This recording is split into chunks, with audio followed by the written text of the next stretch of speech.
एक बड़े भूकंप का एक इंडिकेशन दिखाई दे रहा है। समय भी मैं बताऊंगा कि कब। बहुत बड़े बड़े लैंडस्लाइड्स होते दिखाई दे रहे हैं उत्तर भारत में, जिसमें कि वहां पर भी जान माल की हानि भूकंपों के द्वारा होती हुई नजर आ रही है।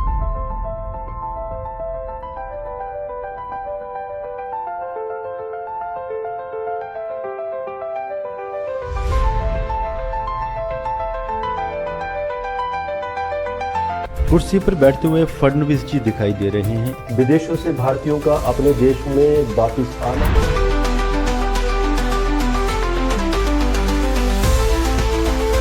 दोस्तों, वंदे मातरम। जब भी मैं कोई भूकंप के ऊपर वीडियो देता हूं तो बहुत सारे लोगों की तरह तरह की प्रतिक्रियाएं होती हैं।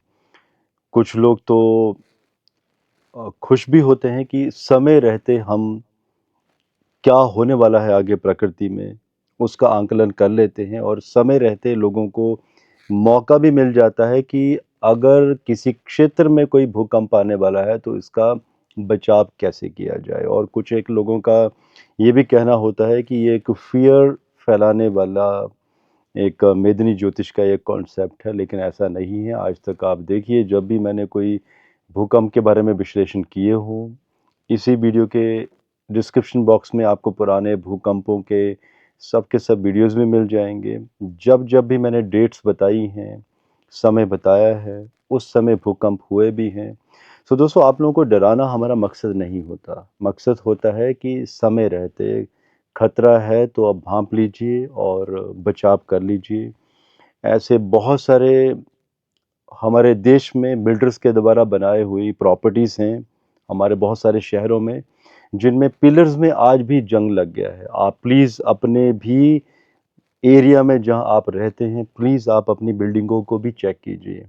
उनका एक सर्वेक्षण करवाइए कि क्या आपके जो पिलर्स हैं या जो आपका जो बेस है, क्या उनमें जंग तो नहीं लगना शुरू हो गया है। स्ट्रक्चरल ऑडिट होता है, प्लीज़ इसको बहुत सीरियसली लीजिए, क्योंकि एक बड़े भूकंप का एक इंडिकेशन दिखाई दे रहा है। समय भी मैं बताऊंगा कि कब होने वाला है, और यही है वो बचाव कि आप समय रहते आप स्ट्रक्चरल ऑडिट जरूर करवाएं आप अपनी बिल्डिंगों का।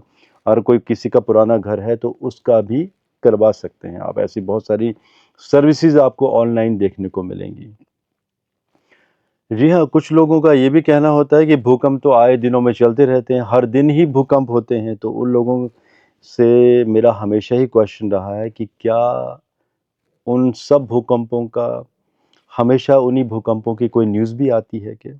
मुझे भी मालूम है कि एक दिन में कम से कम हर कंट्री की बात करें तो स्मॉल स्मॉल कंपन छोटे-छोटे रिक्टर स्केल पे होते ही रहते हैं। कई बार ऐसे भी भूकंप होते हैं पृथ्वी में जो हमें एहसास भी नहीं होता है। क्या उन सब की न्यूज़ आती है? देखिए, बहुत आसान होता है किसी को कमेंट करना, लेकिन जब हम मेदिनी ज्योतिष की बात करते हैं तो बहुत समय लगता है, रिसर्च करनी पड़ती है, एनालिसिस में बहुत समय देना पड़ता है। और मेरा ये मानना है कि जब ऐसे कोई भविष्यवाणी कोई करता है तो हमें एप्रिशिएट करना चाहिए, चाहे कोई उसमें मैं करूँ या कोई और मंडेन एस्ट्रोलॉजर करे, और समझना चाहिए कि किस तरह से ये साइंस प्रेडिक्शंस दे सकती हैं। मौसम वैज्ञानिक भी आज फेल हो जाते हैं भूकंपों की गणना करने में, बल्कि कहाँ दे पाते हैं। लेकिन आज भी ज्योतिष विज्ञान भूकंपों का आंकलन कर लेता है।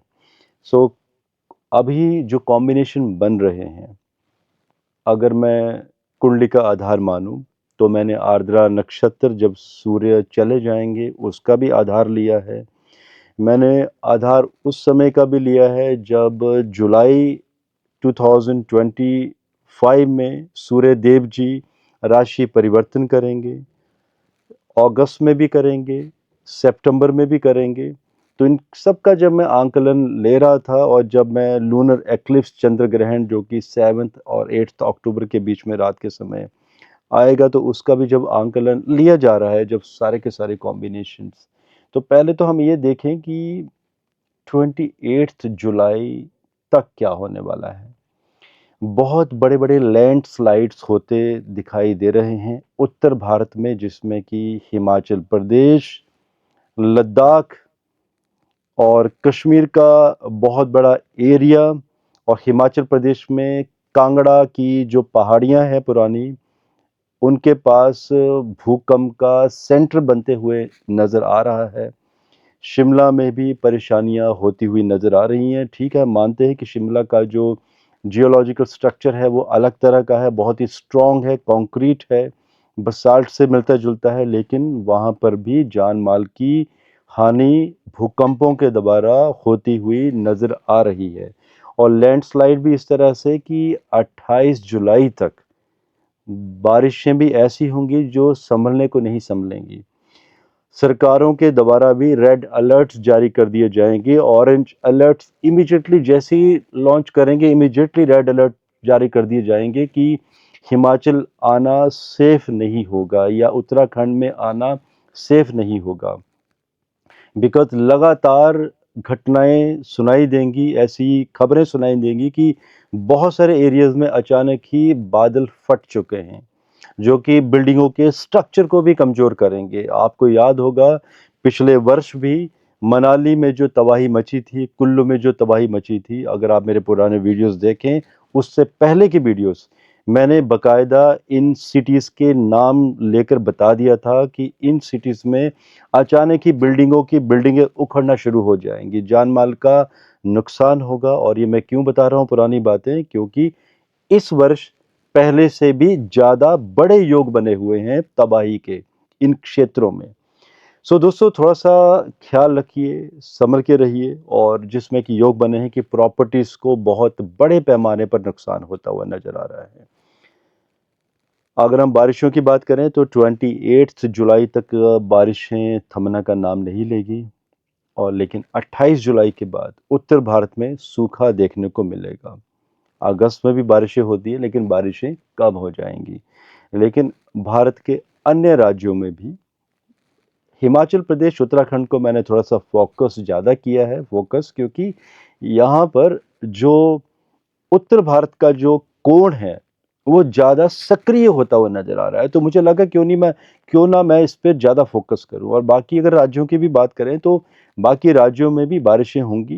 कुछ एक राज्यों में ड्राइनेस की भी स्थिति होगी, सूखे की भी। लेकिन अगर हम बारिशों की बात करें तो उत्तर प्रदेश, गुजरात, मध्य प्रदेश, महाराष्ट्र, बारिशों से बड़ी तबाही मचते हुए नज़र आ रही है। महाराष्ट्र के बारे में मैं इससे पहले भी एक वीडियो दे चुका हूँ, जिसमें कि समुद्र तल से भी परेशानियाँ जनता को होते हुए नज़र आएँगी इसी वर्ष।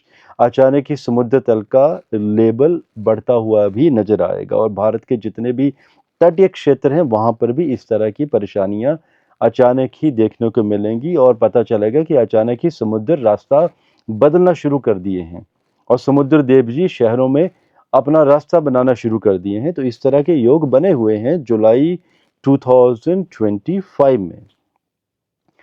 अब क्वेश्चन आता है 9 अगस्त 2025, ये वो तारीख है जिस दिन पूर्णिमा होगी, चंद्रमा सक्रिय होंगे और जो कॉम्बिनेशन बन रहे हैं बाकी प्लैनेट्स के साथ, अगर हम D9 को भी कनेक्ट करते हैं साथ में, तो ये वो दिन है जिस दिन एक बड़े भूकंप की चेतावनी मेदिनी ज्योतिष के द्वारा दी जा रही है।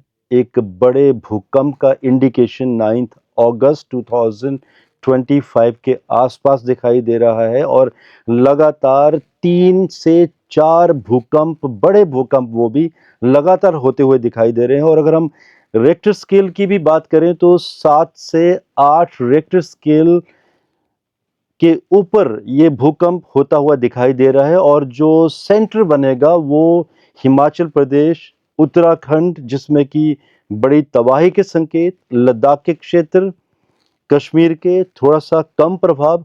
और अगर हम पड़ोसी देशों की भी बात करें तो पाकिस्तान के कुछ शहर एंड अफ़गानिस्तान के कुछ एक शहर और ईरान का कुछ लगता हुआ क्षेत्र, बलूचिस्तान वगैरह। एंड साथ में अगर हम थोड़ा-सा नॉर्थ ईस्ट की तरफ बढ़ जाएँ तो वेस्ट बंगाल, कोहिमा, मेघालय और बाकी और भी अगर कोण की बात करें तो अरुणाचल प्रदेश में कंपन, गुजरात में बड़ा कंपन, दिल्ली एनसीआर भी कंपन से जो भूकंप का जो कंपन होगा उससे परेशान होती हुई नज़र आ रही है, जिसमें कि योग ये भी बने हैं कि दिल्ली राज्य में और दिल्ली जो हमारे देश की कैपिटल भी है, इसमें कुछ एक बिल्डिंगों को नुकसान होता हुआ, जान-माल का नुकसान होता हुआ भी दिल्ली में होता हुआ दिखाई दे रहा है। माना कि उसके साथ फरीदाबाद, नोएडा, गुड़गांव भी लगते हैं, परेशानियाँ तो वहाँ पे भी होंगी, बहुत माइनर, लेकिन दिल्ली में बड़ा एक नुकसान होता हुआ नज़र आ रहा है। तो दोस्तों, आपको मैंने भूकंप का रिक्टर स्केल और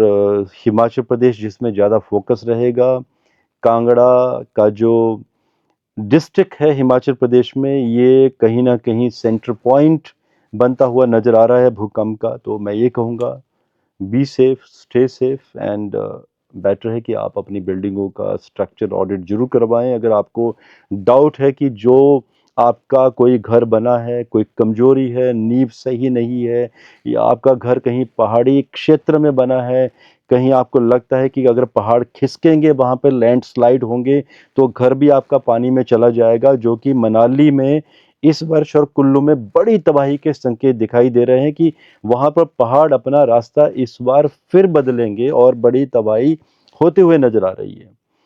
सो दोस्तों, आप लोगों के कुछ क्वेश्चंस होंगे, आप ज़रूर कमेंट कीजिएगा। अगर कोई रिलेवेंट क्वेश्चंस होंगे, अगर लगेगा हमें कि दोबारा कोई वीडियो देना है इसके ऊपर, ज़रूर दिया जाएगा आपको। आज के लिए मुझे इजाज़त दीजिए। धन्यवाद। जय हिंद।